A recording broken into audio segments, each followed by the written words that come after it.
आदाब, दिन भर की खबरों में आपका स्वागत है। मैं हूं श्रुति चौबे आपके साथ। आज दिन है सोमवार और तारीख 8 जून। आइए नजर डालते हैं बिहार की आज की मुख्य खबरों पर। बिहार एमएलसी चुनाव में एनडीए की बढ़त, महागठबंधन ने भी उतारा उम्मीदवार। बिहार विधान परिषद की 10 सीटों के लिए नामांकन के आखिरी दिन एनडीए और विपक्ष ने पूरी ताकत झोंक दी। एनडीए की ओर से सभी 9 उम्मीदवारों ने पर्चा दाखिल किया। राजनीतिक समीकरणों के अनुसार एनडीए मजबूत स्थिति में दिख रहा है और कई सीटों पर उसकी जीत की संभावना जताई जा रही है। एमएलसी चुनाव में महागठबंधन ने सुनील कुमार सिंह को बनाया उम्मीदवार। बिहार विधान परिषद चुनाव को लेकर महागठबंधन ने सुनील कुमार सिंह को अपना उम्मीदवार बनाया है। वे सोमवार को अकेले नामांकन करने पहुंचे, जबकि पार्टी की ओर से आधिकारिक घोषणा नहीं हुई थी। उनके अकेले आने पर अब राजनीतिक चर्चा तेज हो गई है। बंगला खाली करने पर बोले लालू यादव, सब पागल हो गए हैं। मिसेस भारती ने कहा 15 दिन में छोड़ देंगे आवास। सिंगापुर से लौट रहे लालू यादव ने सुरक्षा घटाने और बंगला खाली करने के नोटिस पर नाराजगी जताते हुए कहा कि उन्हें इससे कोई फर्क नहीं पड़ता। वहीं मिसेस भारती ने कहा कि परिवार 15 दिन के भीतर सरकारी आवास खाली कर देगा, जबकि राबड़ी देवी नए घर की तैयारी देखने कौटिल्य नगर पहुंची। बिहार सियासत में बड़ा झटका, दीपक प्रकाश की मंत्री कुर्सी खतरे में। बिहार की राजनीति में विधान परिषद चुनाव के बीच दीपक प्रकाश के मंत्री पद पर संकट गहरा गया है। भाजपा की सूची में जगह न मिलने के बाद उनके एमएलसी बनने की उम्मीद लगभग खत्म हो गई है। सूत्रों के अनुसार अब उनके इस्तीफे की संभावना जताई जा रही है, जबकि यह मामला एनडीए की अंदरूनी राजनीति को भी प्रभावित कर सकता है। चिराग पासवान ने विधान परिषद चुनाव को बताया ऐतिहासिक। चिराग पासवान ने कहा कि उनकी पार्टी की उपलब्धि ऐतिहासिक है और अशरफ अंसारी जैसे समर्पित कार्यकर्ताओं को मौका मिलना गर्व की बात है। उन्होंने सुरक्षा मुद्दे के राजनीतिकरण का विरोध किया। तेजस्वी की अनुपस्थिति पर उन्होंने कहा कि इससे नेतृत्व की गंभीरता पर सवाल उठते हैं। फायरिंग केस में खान सर ने मांगी अग्रिम जमानत, गार्ड्स की बेल पर फैसला सुरक्षित। खान सर ने पटना सिविल कोर्ट में अग्रिम जमानत याचिका दायर की है, जिस पर मंगलवार को सुनवाई होगी। वहीं फायरिंग करने वाले दोनों गार्ड्स की जमानत पर सुनवाई के बाद कोर्ट ने फैसला सुरक्षित रख लिया है। मामले में फायर सेफ्टी नियमों की अनदेखी पर भी खान सर की कोचिंग को कार्रवाई की चेतावनी दी गई है। यूजीसी नेट जून 2026 की परीक्षा शेड्यूल जारी, 22 से 30 जून तक होंगे एग्जाम।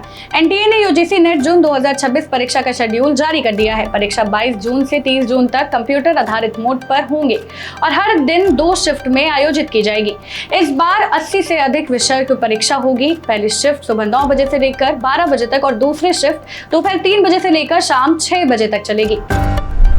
अनंत सिंह और गुंजन सिंह को कोर्ट से बड़ी राहत, गिरफ्तारी पर रोक जारी। मोकामा के विधायक अनंत सिंह और भोजपुरी गायक गुंजन सिंह को वायरल वीडियो मामले में अदालत से बड़ी राहत मिली है। कोर्ट ने उनकी गिरफ्तारी पर लगी रोक को अगली सुनवाई तक जारी रखने का आदेश दिया है। इस मामले में अगली सुनवाई 15 जून को होगी, जिसमें फॉरेंसिक रिपोर्ट और जांच की स्थिति पर अहम फैसला संभव है। गया जी में राजद का आंदोलन, 9 और 17 जून को धरना प्रदर्शन। गया जी में राजद ने महंगाई, बेरोजगारी और खराब स्वास्थ्य शिक्षा व्यवस्था को लेकर बड़ा आंदोलन करने का ऐलान किया है। 9 जून को सभी प्रखंड मुख्यालयों पर और 17 जून को जिला मुख्यालयों पर धरना प्रदर्शन होगा। राजद जिला अध्यक्ष सुभाष यादव ने कहा है कि सरकार जनता की समस्याओं से ध्यान भटका रही है और पार्टी जनहित के मुद्दों पर संघर्ष जारी रखेगी। पीयू में 12वीं पास छात्रों के लिए नया मौका। पटना विश्वविद्यालय के बीएन कॉलेज में डिजिटल इलेक्ट्रॉनिक्स और डेटा साइंस जैसा आधुनिक कोर्स में दाखिल शुरू हो गया है। इच्छुक छात्र 18 जून तक ऑनलाइन आवेदन कर सकते हैं। इस 4 साल के कोर्स में छात्रों को नई तकनीकों की पढ़ाई के साथ 1 साल के इंडस्ट्रियल इंटर्नशिप और सैलरी का मौका भी मिलेगा। पंचायत चुनाव को लेकर बड़ा अपडेट, आरक्षण गाइडलाइन जल्द जारी होने की संभावना। बिहार पंचायत चुनाव की तैयारियां तेज हैं, लेकिन आरक्षण रोस्टर जारी न होने से उम्मीदवारों में असमंजस बना हुआ है। सूत्रों के अनुसार 15 जून तक आरक्षण गाइडलाइन जारी हो सकती है, जिसके बाद चुनाव की स्थिति साफ होगी। प्रशासन स्तर पर तैयारियां अंतिम चरण में है और दावा आपत्ति की प्रक्रिया भी लगभग पूरी कर दी गई है। सीतामढ़ी में मंत्री के आवास पर बुलडोजर कार्रवाई, अतिक्रमण हटाया गया। सीतामढ़ी में समाज कल्याण मंत्री श्वेता गुप्ता के आवास परिसर में प्रशासन ने बुलडोजर चलाकर कथित अतिक्रमण हटाया।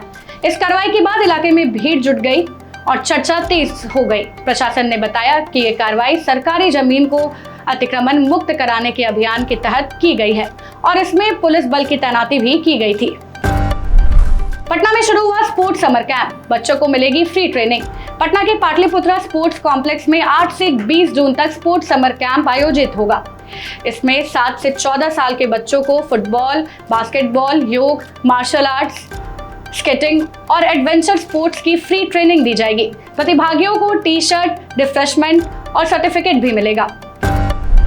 बिहार में सड़क हादसे, 7 लोगों की मौत। बिहार के औरंगाबाद और अरवल में 2 अलग अलग सड़क हादसों में 7 लोगों की मौत हो गई, कई लोग घायल हो गए। औरंगाबाद में बस और ट्रक की टक्कर में 3 लोगों की जान चली गई, जबकि अरवल में कार नहर में गिरने से 4 युवकों की मौत हो गई। पुलिस ने दोनों मामलों की जांच शुरू कर दी है। बिहार का मौसम अपडेट, अगले 3 से 4 दिन बढ़ेगा पारा। 10-11 जून से बारिश की संभावना। बिहार में अगले कुछ दिनों तक गर्मी और उमस बढ़ने की संभावना है, जिससे तापमान में 3 से 4 डिग्री तक इजाफा हो सकता है।